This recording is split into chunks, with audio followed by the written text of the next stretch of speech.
Now, Saturday marks the 30-year anniversary of the horrific murders of two teenage Houston girls. For the first time in more than 2 decades, the parents of one of those girls sat down for an interview. Fox 26's Randy Wallace joining us now live from the newsroom with their story. Randy. Yeah, Rossi, longtime Houstonians will never forget what happened to 14-year-old Jennifer Ertman and 16-year-old Elizabeth Pena. Their slayings were catalysts for change for crime victims. It's not easy. There's not a day goes by that I don't think about her.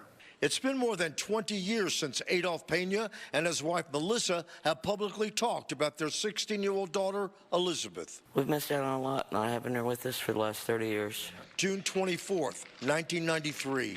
They were just teenage girls on their way home. Evil was waiting at the railroad trestle over White Oak Bayou. If you've ever watched a National Geographic show, it's what lions do to gazelles. It was that horrific. It was like the entire city was just livid, shocked, angry. 5 members of a gang called the Black and White Gang were sentenced to death, the most death row sentences for the same crime in U.S. history. A juvenile got a life sentence. All 6 of them were supposed to get executed, but that didn't happen. The Supreme Court changed that for us, which I'm really still pissed about. Well, almost every one of them had already been involved in another murder, and that came out in court. 3 were executed. Thanks to Jennifer's dad, Randy Ertman, a law was enacted allowing crime victims to witness executions. It was probably one of the happiest days of my life to see them 3 individuals that killed my daughter be executed for what they did. They deserved it. I know it sounds terrible, but I really didn't feel anything.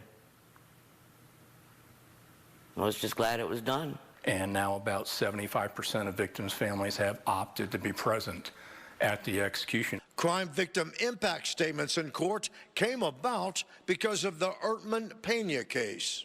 Before, the victims' families weren't treated with any kind of respect, really. I mean, we had no voice at all. It was something that I was glad I was able to do, to tell them scumbags what it did to us. Who had their sentences commuted to life are up for parole in 2029. Reporting live from the newsroom, Randy Wallace, Fox 26 News.